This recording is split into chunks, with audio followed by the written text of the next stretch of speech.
नमस्कार। आप देख रहे हैं दरभंगा तक, हमेशा सत्य की तलाश में। जैसा कि आप लगातार देख रहे हैं कि महर्षि दयानंद इंस्टीट्यूट की जो डायरेक्टर हैं गुरु गोविंद सिंह, हॉस्पिटल के जितने भी छात्र छात्राएं हैं कॉलेज के, उनको लेकर गांव-गांव में जा रहे हैं। और सबसे बड़ी बात बता दें कि गरीबों के बीच जाकर यह दवा भी दे रहे हैं, डॉक्टर के द्वारा इलाज किया जा रहा है और जांच भी किया जा रहा है। जो वहाँ पे नहीं अवेलेबल होता है उसको हॉस्पिटल पे लाया जाता है उस मरीज को, और यहाँ इलाज होती है और बिल्कुल फ्री। आज फिर डॉक्टर शशिनाथ जी से बात करेंगे कि क्या कुछ कहना है, क्योंकि आज भी बहेरी प्रखंड स्थित निमैठी पंचायत के चक्का गांव में आज शंभू कुमार जी के यहाँ एक कैंप लगा था और उसमें कई मरीजों का इलाज किया गया। कई तो ऐसे थे जो लाइलाज थे, उनके लिए भी व्यवस्था का प्रयास जारी है और ग्रामीण क्षेत्र में जा रहे हैं लगातार। ये इस जो आपका संस्था है उनके द्वारा जो कार्यक्रम चलाया जा रहा है, विशेषकर किस प्रकार की मरीज देखे गए हैं?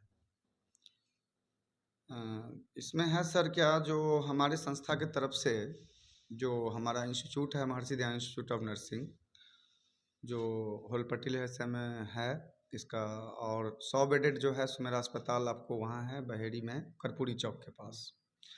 यहाँ भी हम आपको दे रहे हैं 100 बेडेड आनंदपुर के अंदर में, जिससे कि हमारे बच्चे को एकेडमिक के बाद क्लिनिकल में दिक्कत ना हो। और दरभंगा मेडिकल कॉलेज जो है यहाँ से 4 किलोमीटर पड़ता है, तो उसमें भी बच्चे जा रहे हैं। और अभी सिविल सर्जन महोदय जो हैं अनिल कुमार सर के द्वारा मुझे 9 तारीख को जो दिया गया है अनुमति, कम्युनिटी के लिए अनुमंडल अस्पताल दिया गया है जो 100 बेड का है, सीएससी बहादुरपुर दिया गया है जो 30 बेड का है, सीएससी बहेड़ी दिया गया है जो 30 बेड का है। और इसमें जो हमारे बच्चे कम्युनिटी में जो वहाँ एडमिटेड होंगे, मतलब अनुमंडल अस्पताल में या बहेड़ी में या बेनीपुर में, उसमें हमारे बच्चे रोटेशन के हिसाब से ड्यूटी पे जाएंगे।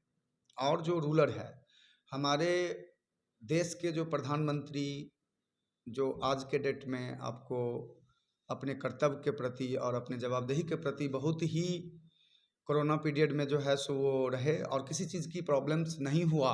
बहुत कंट्री जैसे इटली वगैरह था उसमें तो काफ़ी परेशानी हो गया, और हमारा तो 130 करोड़ का जनसंख्या है, उसमें हम लोग कुछ नहीं नुकसान हुआ।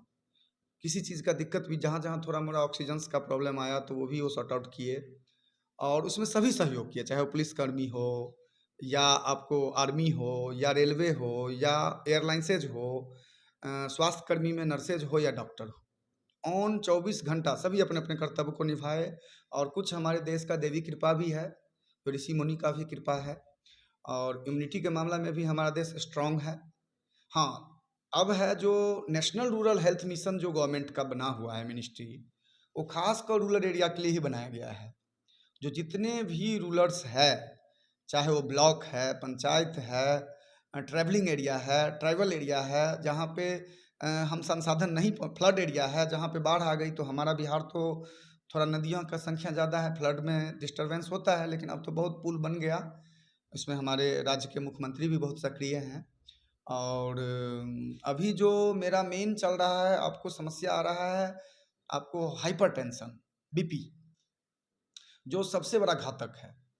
बीपी एक ऐसा बीमारी है जो आज के डेट में हम सुनते थे 50-60 के बाद, 70 के बाद होता था, लेकिन आज आपको जो जितने यंग है, यंगस्टर 30 के अंदर और 40 के बाद, 50 के अंदर, उनको अगर जनरली देखा जा रहा है तो वो हाइपरटेंशन में जा रहे हैं। जानना चाहेंगे सर कि नौजवान की बात की है आपने, तो क्या कैसा खान पान रखे कि वो स्वस्थ रहे? उसमें सबसे पहले आपको जो इसके लिए भी हमारे भारत सरकार जो है सो मिनिस्ट्री बना दी, योगा योगा मिनिस्ट्री। पहले क्या था, जो हम लोग हार्ड वर्क करते थे, फिजिकली मेहनत करते थे। हमें याद है जो 1994 95 चौरानवे पंचानवे या 92 में हमारे बाबूजी जब खेती पे ध्यान देते थे, अब तो चलिए उनका एज भी हुआ, 2004 में रिटायर्ड हो गए, तो अरहर का खेती किए हुए थे, राहर का। और जो उसका कुट्टी कटता है बीच वाला, वो उठा करके एक जगह से दूसरी जगह शिफ्ट होना था, तो हम भी आपको उठा लेते थे। अब हमारे बाबूजी हर खेत में जो है सो मेरा बोर्डिंग लगा हुआ है, लेकिन हम लोग नहीं कर पा रहे हैं, खेती नहीं हो पा रहा है। सब यही कहता है खेती से इनकम नहीं है, खेती नहीं करना। अरे भाई, पैसा आते हुए भी अनाज नहीं मिलेगा। कौन चाहता है जो हम वहाँ हार्ड वर्क करें? सब चाहता है हम इसी का मजा लें। लेकिन ग्राउंड लेवल पे आकर के किसान हमारा जो है मतलब देश के मतलब मानिए अन्नदाता है। वो कितने मेहनत करते हैं, फसल उपजाते हैं, लेकिन उनको जो मिलना चाहिए वो भी मिल रहा है। सरकार भी सक्रिय है और इसमें सबको फिर से पुरानी पद्धति पे ही आना होगा। मक्का उपजाना, मरुआ उपजाना, जितने मोटा अनाज है सरकार उसके लिए सब्सिडी भी दे रही है। सरकार आपको जो है सो अनुदान भी दे रही है, क्रेडिट कार्ड दे रही है, बिजली सुविधा दे रही है, बिजली फ्री है। किसान को इलेक्ट्रिसिटी बिल फ्री किया गया है सब्सिडी के तौर पे। तो नवयुवक को मेरा यही कहना है, जो नवयुवक पढ़ाई पे तो जो पढ़ाई पीरियड है, लेकिन हार्ड वर्क भी करे। सिर्फ जिम ज्वाइन कर लेने से नहीं होगा। अपना जो दिनचर्या का वर्क है टाइम टेबल सेट करे, अपने कर्तव्य को समझे, जो मेरा दायित्व क्या है। ये नहीं जो हम अपने माँ बाप के लिए पढ़ रहे हैं, हम समाज के लिए पढ़ रहे हैं, शादी के लिए पढ़ रहे हैं। अरे भाई, आपको एक दिन आपके ऊपर आज अगर आप अपने पिता के अंदर में हैं तो एक दिन आपको भी पिता बनना है। इसमें है जो सबको अपना अपना जवाबदेही निभाना होगा। हाँ, अगर रूटीन मेंटेन करे, रूटीन एक दिन नहीं, योगा दिए के उस रोज पीछे भी हम बोले हैं योगा डे के रोज। तो बाबू आज सिर्फ एक दिन योगा में आप शपथ खा लीजिएगा, या स्तनपान पे हम ये बोल लेंगे जो महिला स्तनपान कराए, मतलब आपको निपल का दूध ना पिलाए, वो नहीं होगा। जो मेरा 365 दिन का रूटीन है उसको दिनचर्या को ईमानदारी से, पहले हमारे ऋषि मुनि में क्या था, हम लोग जो है सो अपने बच्चे को, राजा महाराजा पहले क्या करते थे, जंगल में भेजते थे बच्चे को, गुरुकुल में नीचे पढ़ाया जाता था, खरफूस का होता था।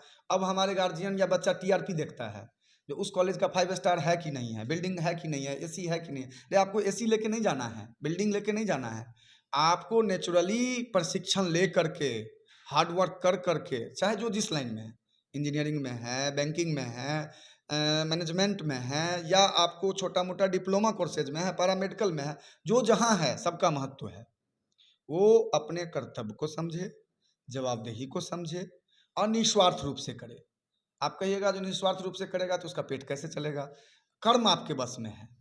हाँ, असफलता भी मिलती है तो आप ये मान के चलिए जो आपके लिए कुछ ऐसा बेहतर होने वाला है।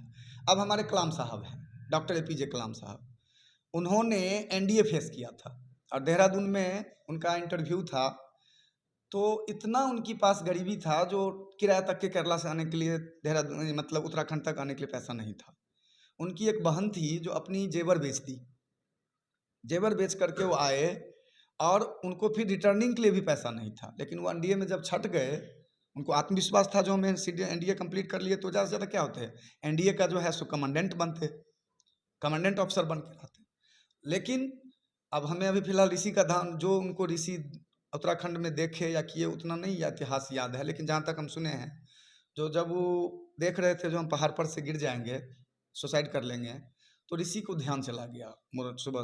तो ऋषि जाके बोले जो क्या हुआ बाबू, आप काहे परेशान हो? तो बोला जो हमारा तो ये है, हमारा सिलेक्शन नहीं हुआ, गरीबी से तंग आ गए, हम तो आज सुसाइड कर लेंगे, सो हम बहन का जेवर बेच के आए हुए हैं। तो बोला चलो तुम मेरे आश्रम चलो। वहाँ कहाँ हिंदू मुस्लिम हुआ, हिंदू जो है मुस्लिम को अपने यहाँ ले जाकर खिलाए पिलाए, पैसा दिया और बोले जाओ बेटा तुम्हारे लिए हो सकता है भगवान कुछ इससे बेहतर रखे होंगे, सोचे होंगे, तुमको कुछ इससे बड़ा काम करना है। किए, परमाणु बम बना के दिए। जो अमेरिका जैसा शक्तिशाली देश को टक्कर दे करके परमाणु बम बना के दिए, जो पूरे विश्व में आज हमारे माँ बहन पर कोई उंगली नहीं उठा सकता। एक चीज़ आपको बताना चाहेंगे दोस्तों कि जितने भी आप देख रहे हैं खबर को शेयर जरूर कीजिएगा, क्योंकि सर का जब इंटरव्यू होता है तो कुछ न कुछ सीखने वाली बात होती है। और एक चीज़ इसमें खास है कि आपको कर्म करना चाहिए, फल की चिंता ना करें। कर्म करिएगा, कुछ करिएगा नहीं तब तक कुछ मिलेगा नहीं। बने रहिए दरभंगा तक में, मिलते हैं अगले खबर के साथ, तब तक के लिए जय हिंद।